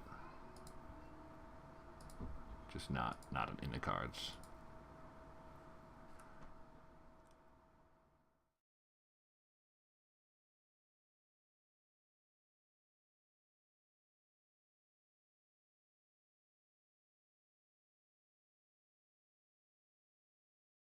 Okay. I mean, the block is still the block. If you top deck something, he top decks something. I mean,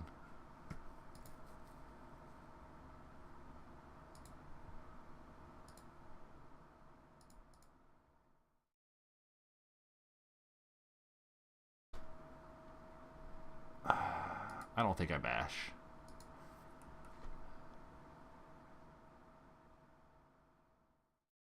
I think bashing there is one of the biggest ways I can lose this game. Because he's not really pressuring, like, he's not super pressuring me at that very moment.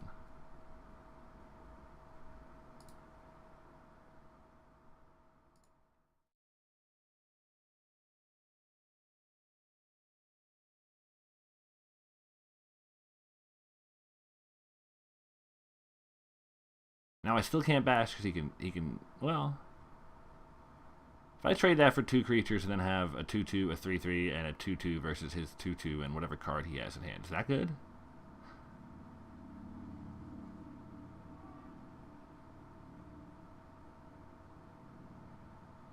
Probably, right?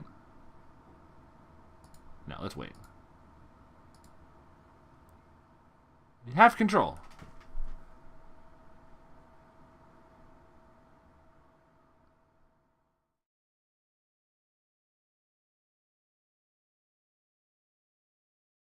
And if we get 1 more mana, we have Encampment Keeper online.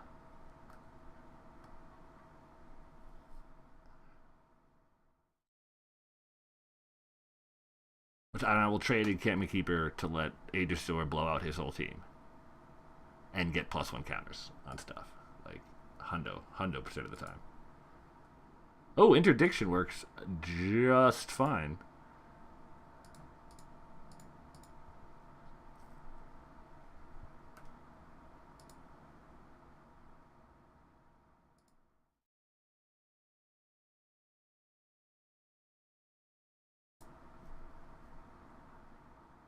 Menace means I can kill both if he wants to block it, and 3/5 is just basically unblockable. And this still doesn't leave him with good attacks because the Encampment Keeper was a pretty good sideboard choice here. Smashing his 2/1s to pieces. And I'm willing to trade 4 life for one of his attackers on the Vanguard, I think. So.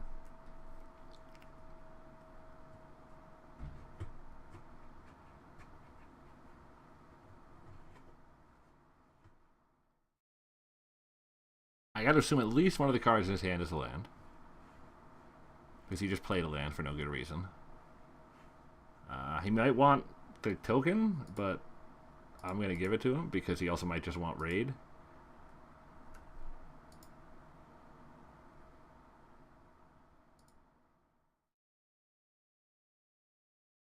Now, obviously, if he casts a hostage... see, he wanted the raid. Now, obviously, if he casts a hostage taker here... that would have been bad, but...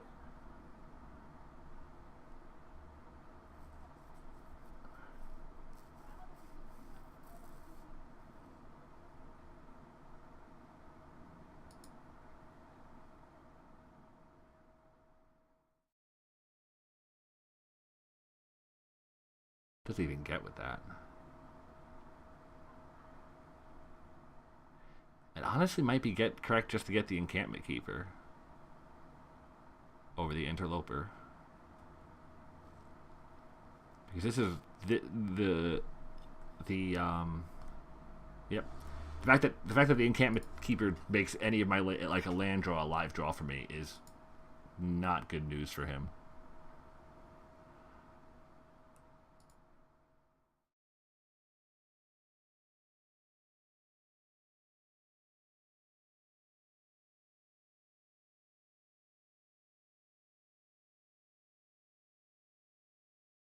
think I just play the Tormentor.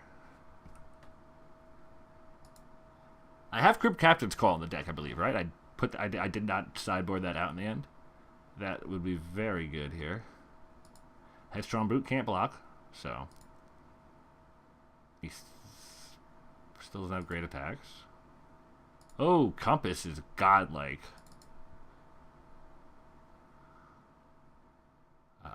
I think we get a land with it here too. I don't think we need to. I don't think we're gonna need it this turn. So I think it's better just to get an extra land.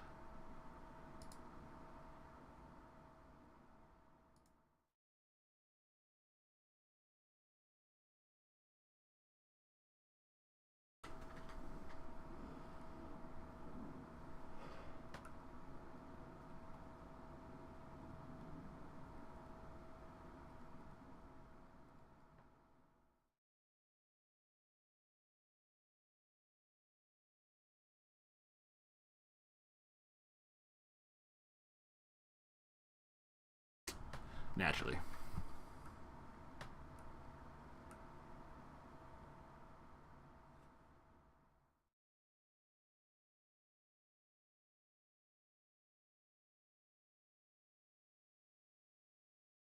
Okay. Not great for us, but also not the end of the world.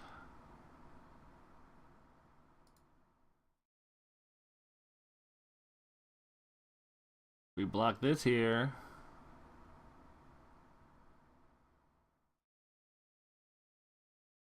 And then his hand's empty, so we double block the first strike.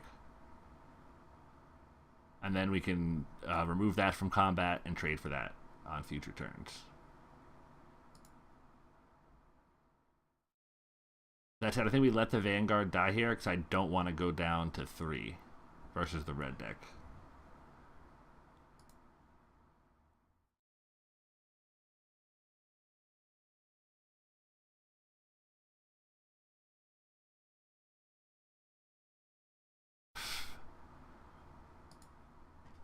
Could really use that Captain's Call.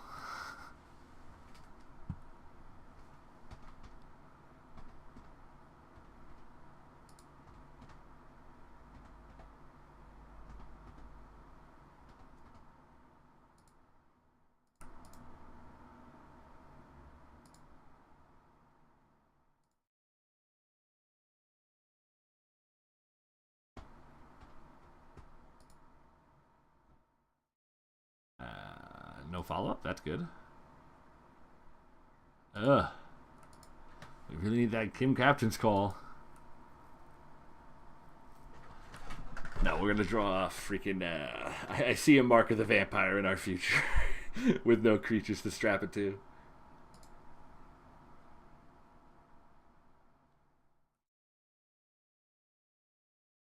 Well... There's only 6 more lands in the deck. That's decent news. That's not good. That is very not good. Which one is Interloper? Ew, Interloper's the menace. That's definitely not good. We need Captain's Call now.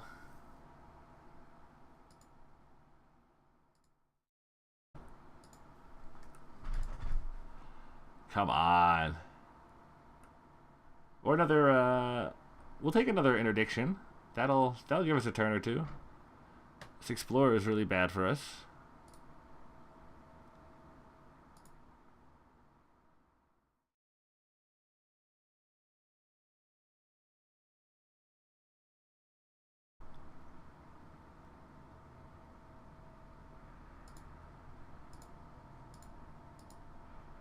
You really need to find something right now.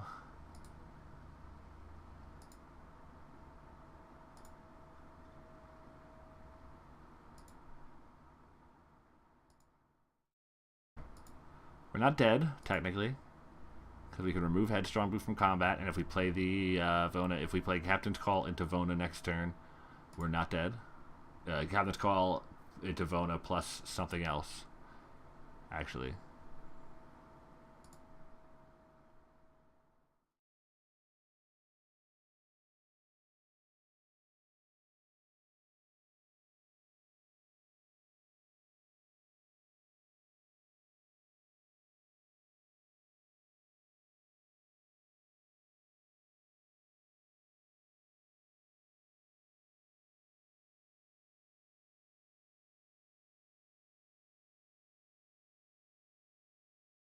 Whew. Okay, well, that's going to do it for that game. We just... Jeez. Jeez, that was a lot of lands in a row. Anything that's not a land that's left in our deck is so good for us. I guess not Vampire or Zeal and Mark of the Vampire. I guess not anything. But all the other cards, we just kept taking lands. I feel like Queen's Agent, Lifelink seemed good. You know what? I think Altasaur is probably better.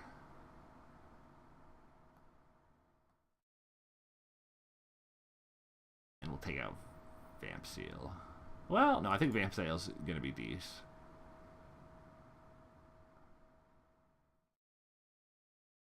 And Can't Be Keeper was good there.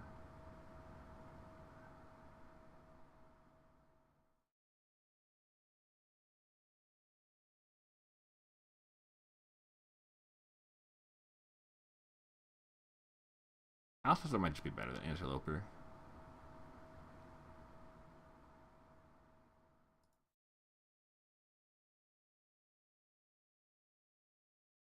Yes, I want to play first. That slows him down effectively. We're going to keep this. And we're going to draw a white sooner than last game.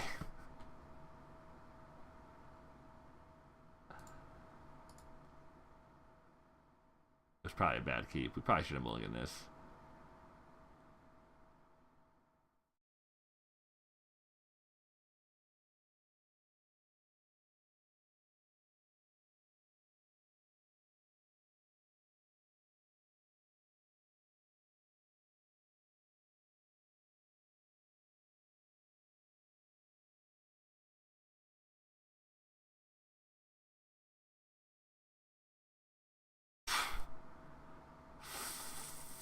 Fuck.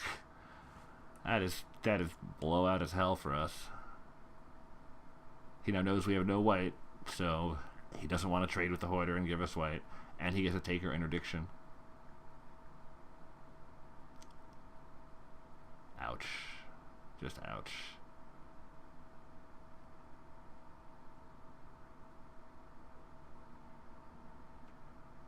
I need to slow down and mulligan better in game threes. It's definitely not the first time I've like taken a keep and instantly regretted it because I was tilted that I somehow lost the game too.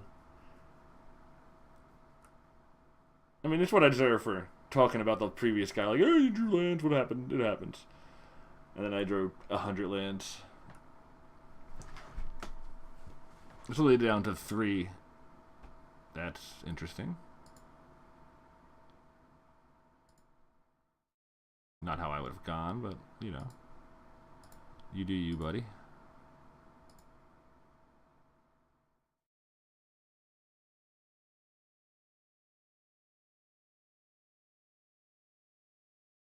There's a chance I might have to just strap this Mark of the Vampire onto the Hoarder. And it's gonna get ugly.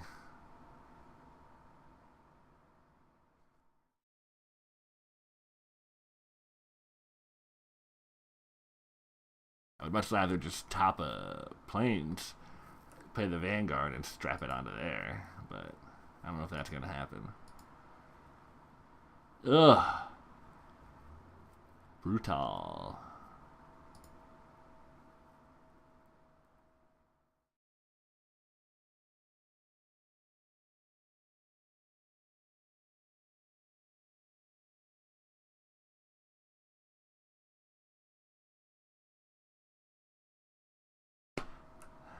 Well, we can't put the Mark of the Vampire onto the Dire Fleet Hoarder because he's got the Blast in hand. Now he just have a Mountain, but I couldn't bank on him not having a Mountain.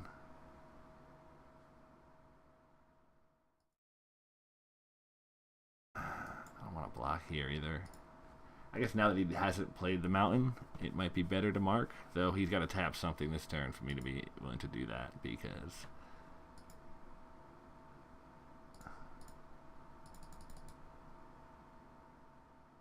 otherwise he could have vanquished the weak. I don't like this, but it's literally the only play I have.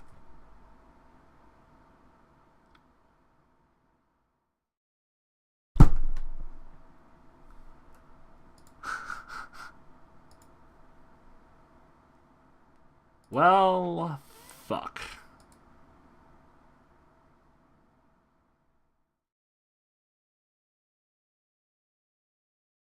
I can't make a Vanguard because I didn't do anything.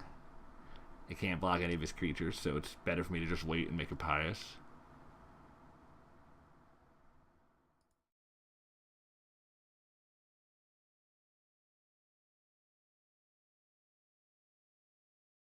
Yo, I can't believe I'm gonna lose this fucking 3-0. Sorry. This dang 3-0.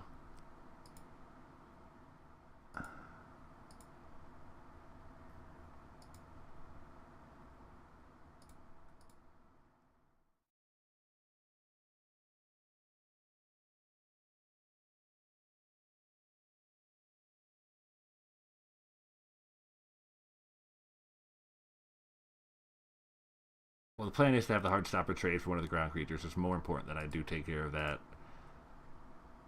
And get, stop letting him bash me with the pumpable thing. Because he didn't play anything last turn. And I know he's going to Fire Cannon Blast the Heartstopper, so...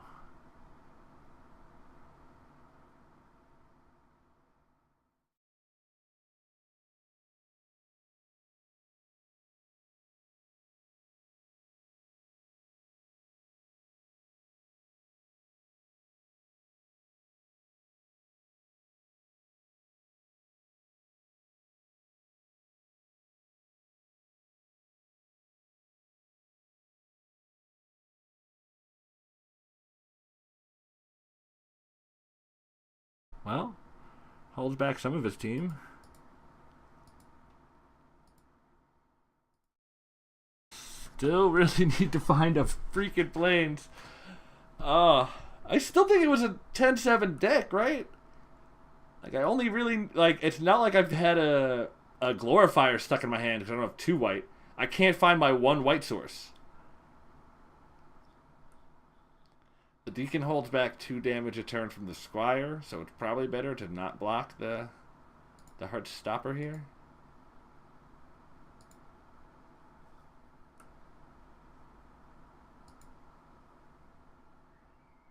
Definitely need a Plains.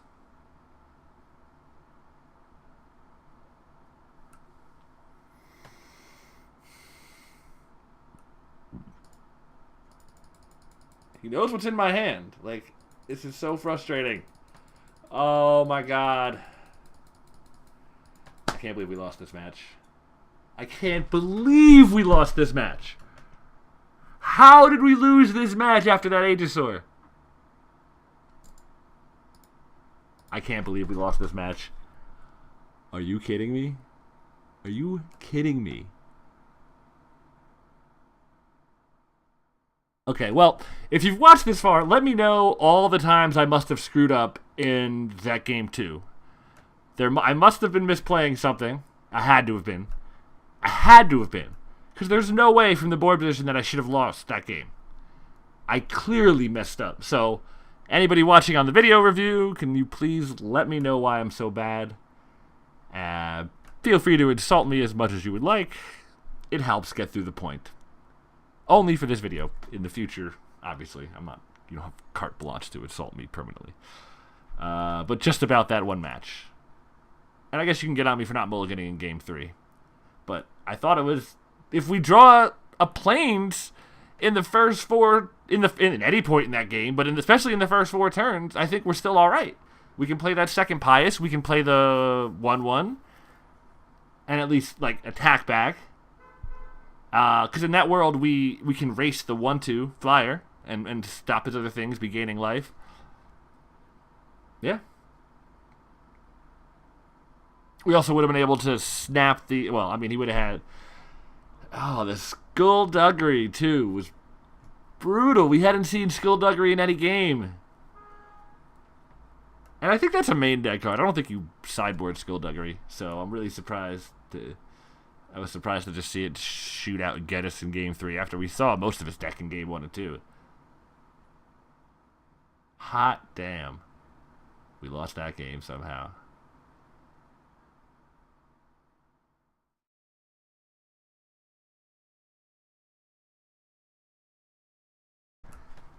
Alright, well, anyway, we'll catch you guys next time, because clearly there's going to be bonus videos to get this QP for Sunday. So, see you all tomorrow. Peace.